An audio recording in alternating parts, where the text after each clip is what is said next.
Okay students, question number 8 देखते हैं। A quadrilateral ABCD is drawn to circumscribe a circle. इसका मतलब क्या है हम आपको बताते हैं। Prove that AB plus CD equals AD plus BC। ये हमें प्रूव करना है, यही हमारा आंसर हो जाएगा। ठीक है, तो उसको प्रूव कैसे करेंगे चलिए देखते हैं। सबसे पहले हम एक क्वाड्रिलेटरल बना देंगे। क्वाड्रिलेटरल आप कैसे भी बना सकते हैं। अगर एग्जाम में इस क्वेश्चन में आपको डायग्राम नहीं मिला तो आप कैसे भी बना सकते हैं। ठीक है, अब सर्कमस्क्राइब का मतलब ये है कि जो क्वाड्रिलेटरल की चारों साइड्स है उसके अंदर जो सर्कल बनेगा वो चारों साइड्स को एक पॉइंट में टच करते हुए बनेगा। जैसे कि देखिए यहाँ पे एक पॉइंट से टच कर रहा है, यहाँ पर भी, यहाँ पर भी और यहाँ पर भी। तो एक पॉइंट में टच करना है तो इसको हम नामकरण कर देंगे A, B, C and D। ठीक है, अब जो ये पॉइंट है सर्कल इस साइड के एक पॉइंट में टच हो रहा है तो उसको हम मानेंगे P, Q, R, S। ठीक है, अब देखिए सॉल्यूशन में हम ये लिख के दिखाएंगे कि हमारे पास एक क्वाड्रिलेटरल है और साथ ही साथ AB हमारे पास टेंजेंट है BC, CD, DA, ये सारे के सारे क्या है टेंजेंट्स है। कैसे देखते हैं। देखिए ये जो AB लाइन है ये सर्कल के एक पॉइंट को छू करके जा रही है, इसीलिए इसे हम टेंजेंट कहेंगे। वैसे ही BC, CD और DA ये सारे के सारे क्या हो जाएंगे, टेंजेंट्स हो जाएंगे। अब हम आपको यहाँ पर एक निंजा टेक्निक बताने वाले हैं। देखिए ये जो हॉरिजॉन्टल लाइन है जो कि है AB और CD, हॉरिजॉन्टल लाइन को हम लिखेंगे लेफ्ट साइड और जो वर्टिकल लाइन है जो कि BC और AD है, वर्टिकल लाइन को हम लिखेंगे राइट साइड। बस इतना ध्यान में रखना है। ठीक है, तो कैसे करेंगे देखिए। सबसे पहले यहाँ पर थ्योरम 10.2 का यूज़ हो रहा है। कैसे हो रहा है देखो, सर्कल के बाहर एक पॉइंट रहेगा और यहाँ से जब हम टेंजेंट बनाएंगे तो वो क्या करेगा, आपस में इक्वल होंगे। 10.2 में हमने ये क्लियर किया था आपको। अगर आपने थ्योरम 10.2 नहीं पढ़ा है तो जाकर पहले देख कर आइए।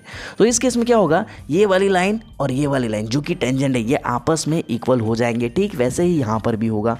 देखिए ये सर्कल है और ये एक एक्सटर्नल पॉइंट है जो कि नाम है A। अब AS और AP ये दोनों टेंजेंट है और आपस में इक्वल भी है, तो ये आपस में इक्वल होंगे।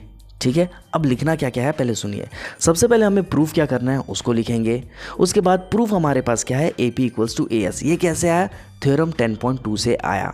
तो देखिए AP इक्वल्स टू AS, हमने आपको बोला था कि हॉरिजॉन्टल वाली लाइन को हम LHS में लिखेंगे और वर्टिकल वाली लाइन को हम RHS में लिखेंगे। तो यहाँ पर हमने AP को LHS में लिखा है और AS को RHS में लिखा है।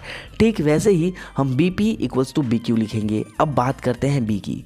BP इक्वल्स टू BQ, ये भी बात समझ में आ गई। उसके बाद हम लिखेंगे CR इक्वल्स टू CQ।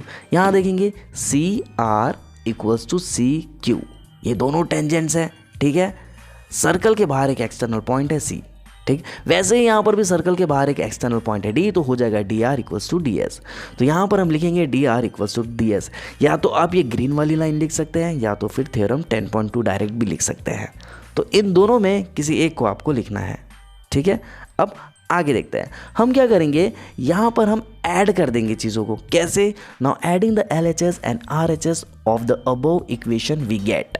हम यहाँ पर पूरे LHS वाली जो चीज़ें उसको प्लस करेंगे इक्वल टू RHS वाली चीज़ों को प्लस करेंगे। कैसे, यहाँ देखिए AP BP CR DR, AP BP CR DR। Left में जितनी भी चीज़ें थी हमने उसको कर दिया प्लस, इक्वल्स टू करके RHS में जितनी भी चीज़ें उसको हमने लिख दिया RHS में। ठीक है, तो यहाँ पर हम नाम भी लिख सकते हैं इक्वेशन 1, 2, 3 एंड 4। ये चारों इक्वेशन को हम यहाँ पर प्लस कर देंगे। ठीक है, प्लस करने के बाद हम यहाँ पर क्या कर रहे हैं देखिए, हम यहाँ पर अरेंज करेंगे। कैसे अरेंज करेंगे देखते हैं। देखिए हम सबसे पहले इनको ब्रैकेट में लिखेंगे, इन सभी को हम ब्रैकेट में दो दो करके लिख देंगे। अब पेयरिंग कैसे कर रहे हैं देखिए, AP और BP, AP और BP, CR DR, इसमें तो कुछ करना नहीं पड़ा। यहाँ पर AS को हम साथ में लिखेंगे DS के। कैसे पता चलेगा एग्जाम में कि इन दोनों को साथ में लिखना है, तो डायग्राम में देखिए AS को DS के साथ क्यों लिख रहे हैं, AS से DS। इन दोनों को अगर हम साथ में लिखेंगे तो दोनों को प्लस करने से हमें AD मिलेगा। कैसे, आगे बताएंगे अगर समझ में नहीं आया तो। और BQ CQ को हम साथ में लिखेंगे। ठीक है, क्यों लिखेंगे फिर से सुनना। देखो AP और BP, AP प्लस BP करने पर हमें मिलेगा AB। ठीक है, ए बी मिल गया। ठीक वैसे ही सी आर डी आर, सी से आर प्लस आर से डी करने पर हमें डायरेक्ट मिलेगा सी डी, तो इसके जगह हम लिखेंगे डायरेक्ट सी डी। ठीक वैसे ही A S plus D S, कहाँ पर है, A S plus D S, इनको प्लस करने से मिलेगा ए डी, तो यहाँ पर आ जाएगा ए डी। और इसको जब हम प्लस करेंगे B Q plus C Q, B कहाँ है भैया, ये B Q plus C Q करने से हमें मिलेगा बी सी। सर पता कैसे चलेगा पेयर में किसको क्या लिखना है? अगर आपको पता नहीं चल रहा है तो आप डायरेक्ट क्वेश्चन से देखकर चीज़ों को छाप दीजिएगा। देखिए A B plus C D, A B plus C D equals A D plus B C, A D plus B C, ऐसा भी आप कर सकते हैं। Hence proved and this is your answer. I hope आपको चीज़ें समझ में आ गई होगी। मिलते हैं अगले वीडियो में, टिल देन बाय। तो गाइस ऐसा है कि अगर आपको हमारे चैनल से थोड़ी बहुत भी हेल्प हो रही है तो आप भी हमारी थोड़ी बहुत हेल्प कर सकते हैं। हमारे इस चैनल को ग्रो करने के लिए थोड़ा सा डोनेट कर आप हमें सपोर्ट कर सकते हैं।